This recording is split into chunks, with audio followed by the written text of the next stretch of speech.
Anaemia basically खून की कमी है कि सबसे ज़्यादा कॉमन रीज़न्स ये होते हैं कि महिलाओं में न्यूट्रिशन की कमी, अगर दो बच्चों के बीच में अंतर कम हो, फिर उनको मतलब एनी रीज़न जहाँ पे उनको ब्लीडिंग ज़्यादा हो। महिला हमारे पास आती है और ये हमें समझाती है कि उनको बहुत थकावट लगता है, उनका सांस फूलता है, छाती धड़ धड़ करता है, साधारण से साधारण काम वो नहीं कर पाती है या रिपीटेड इन्फेक्शंस होता है, तो हमें ज़रूर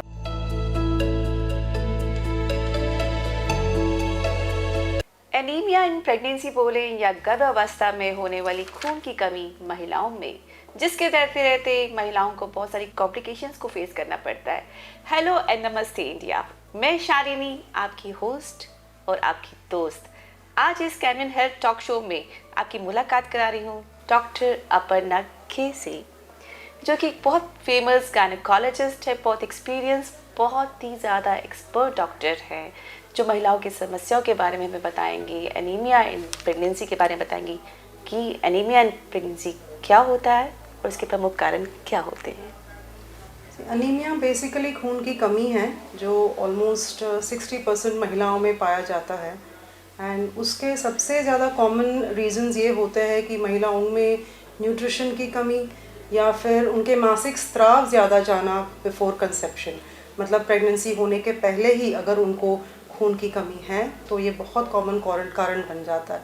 सेकेंडली है कि बहुत जल्दी बच्चे पैदा करना, मतलब अगर दो बच्चों के बीच में अंतर कम हो, फिर उनको रिकवर करने के लिए टाइम नहीं मिलता है, जिसके वजह से खून की कमी हो सकता है। या अगर उनको वर्म्स की प्रॉब्लम हो या गैस्ट्रोइंटेस्टिनल ब्लीडिंग या बवासीर जिसको हम बोलते हैं, मतलब एनी रीज़न जहाँ पे उनको ब्लीडिंग ज़्यादा हो। ओके मैम, क्या पोटेंशियल रिस्क एसोसिएटेड होते हैं for the baby and the mother अगर एनीमिया हो जाता है प्रेगनेंसी में? अनीमिया मतलब हीमोग्लोबिन की कमी, जो साधारण भाषा में हम लोगों को समझा सकते हैं। एंड हीमोग्लोबिन ही है जो पूरे शरीर को ऑक्सीजन सप्लाई करता है।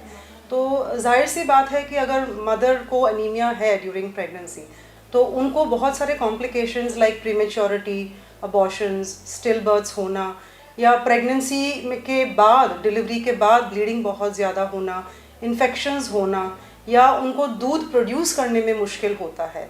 एंड बच्चों में भी जैसे डिलीवरी के बाद उनमें अनीमिया हो सकता है। Okay, so doctor Aparna, since anaemia एक बहुत ही इम्पॉर्टेंट डेफिशिएंसी होती है जो हमारी फीमेल्स को होती है, वो भी मदर्स को होती है ड्यूरिंग प्रेगनेंसी में, और हम सबको इसके सिम्टम्स या लक्षण पता होने चाहिए ताकि हम अवेयर रहे ड्यूरिंग प्रेगनेंसी, आप क्या कहना चाहेंगे इस बारे में? हाँ जी, अगर कोई भी महिला हमारे पास आती है और ये हमें समझाती है कि उनको बहुत थकावट लगता है, उनका सांस फूलता है, छाती धड़ धड़ करता है, साधारण से साधारण काम वो नहीं कर पाती है, या रिपीटेड इन्फेक्शंस होता है, तो हमें ज़रूर अनीमिया के बारे में सोचना चाहिए। सो डॉक्टर अपर्णा, की जैसे पता चलता है वी नोटिस द सिम्टम्स और लक्षण हमारी बॉडी में आते हैं, तो हमारा फर्स्ट प्रोटोकॉल क्या होना चाहिए?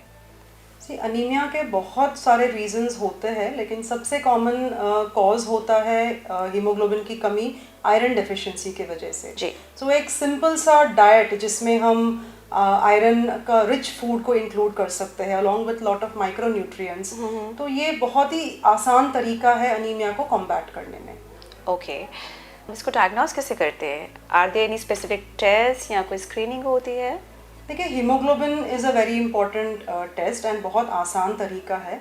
तो प्रेगनेंसी में हम लोग हीमोग्लोबिन ज़रूर टेस्ट करते हैं एंड उसी से हमें पता चलता है कि अनीमिया है कि नहीं। ओके, और ये टेस्ट हमें किस टाइम पे स्टार्ट करवा देनी चाहिए? जैसे ही कोई महिला हमारे पास आती है गर्भावस्था में, तो शुरुआती चेकअप हम लोग हीमोग्लोबिन करते हैं। सेकेंड टाइम हम करते हैं जब वो 7th मंथ या 7वें महीने पार कर जाती है। ओके, मैंने सुना है डॉक्टर अपर्णा कोई स्क्रीनिंग टेस्ट भी होते हैं जिससे हम ये लुक आफ्टर करते हैं कि हमारी बॉडी में एनीमिया है या नहीं है। देखिए, हीमोग्लोबिन के लेवल से हमें आइडेंटिफाई होता है या पहचान होता है कि हमारा हीमोग्लोबिन किस लेवल पे है। ओके।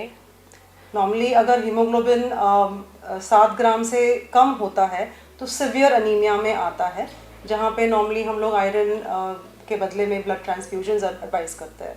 ओके। तो अगर हीमोग्लोबिन है हमारा 10 to 10.9, तो ये माइल्ड अनीमिया माना जाता है एंड सिंपल से टैबलेट से हम इसको ट्रीट कर सकते हैं। Okay. अगर 7 to 10 ग्राम्स है तो वो मॉडरेट एनीमिया में माना जाता है। राइट।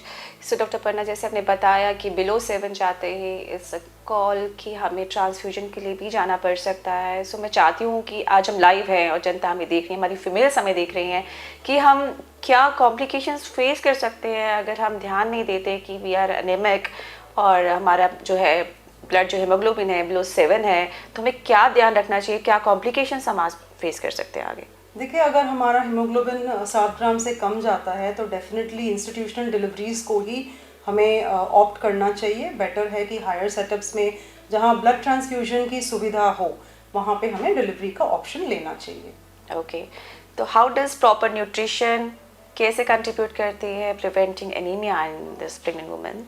देखिए, बहुत आसान तरीका है एंड बहुत इजी है कि हम लोग महिलाओं को ये समझाएं कि वो हरी सब्जियां अच्छे से खाएं, गुड़ का सेवन ज़रूर करें जो बहुत ही आसान सस्ता तरीका है। अपना खाना लोहे के बर्तन में बनाएं ताकि वो अपने आयरन डेफिशिएंसी को फाइट बैक कर सके। एंड चौथा है कि वो डीवर्मिंग ज़रूर ले every 6 months. And vitamin C युक्त खाना ले, क्योंकि विटामिन सी एक ऐसा माइक्रोन्यूट्रिएंट या पौष्टिकता का है जिसमें आयरन अब्जॉर्प्शन अच्छे से हो जाता है। ग्रेट। इसके अलावा कोई सप्लीमेंट्स भी अवेलेबल होते हैं कि वंस वी रीच डॉक्टर और बहुत ज़्यादा एनेमिक होते हैं उस टाइम पे डाइट उतना वो कवर अप नहीं कर सकती, we need to give a person और पेशेंट सम सप्लीमेंट्स, तो उसमें आप क्या रिकमेंड करते हैं? देखिए, ऐसा है कि सरकार के तरफ से भी वी हैव नेशनल गाइडलाइंस जहाँ पे एक प्रेग्नेंट लेडी को रोज़ एक टैबलेट आयरन का हम लोग प्रोवाइड करते हैं एंड दैट वो लेना चाहिए इनको 100 दिन के लिए। तो एक टैबलेट प्रतिदिन 100 दिन प्रेगनेंसी के दौरान एंड एक टैबलेट प्रतिदिन 100 दिन के लिए डिलीवरी के बाद। तो ये बहुत ही आसान तरीका है एंड सब महिलाओं को ये ज़रूर लेना चाहिए। मैम, अगर बात करते हैं प्रीनेटल केयर के बारे में, तो क्या योगदान है हमारी प्रेग्नेंट वुमेन्स के लिए इसका? देखिए, प्रीनेटल केयर मतलब महिला को आइडेंटिफाई करना चाहिए कि उनको पहले से ही अनीमिया ना हो, जैसे मैंने पहले ही बताया। अगर उनका मासिक स्राव बहुत ज़्यादा होता है, उनको कहीं से भी बहुत ब्लीडिंग हो, जैसे गैस्ट्रोइंटेस्टिनल ब्लीडिंग जिसको हम बोलते हैं, या अगर मान लो वो बच्चे बहुत जल्दी पैदा कर लेती है विदाउट फैमिली प्लानिंग का ना उपयोग करके, तो फिर ये हाई रिस्क कैटेगरीज में आते हैं। तो इन महिलाओं को हमें ट्राइएज करना चाहिए। तो कोई ऐसे लाइफस्टाइल फैक्टर्स हैं जो हमारी गर्भवती महिलाओं को एनीमिया के जोखिम को कम करने के लिए ध्यान में रखनी चाहिए? देखिए, has I already told, antenatal care बहुत इंपॉर्टेंट है स्पेशली प्रेग्नेंट वुमेन में। एंड उनको अपना पौष्टिकता के बारे में ज़रूर ध्यान रखना चाहिए। आयरन रिच फूड या लोह युक्त खाना को ज़रूर उनको सेवन करना चाहिए।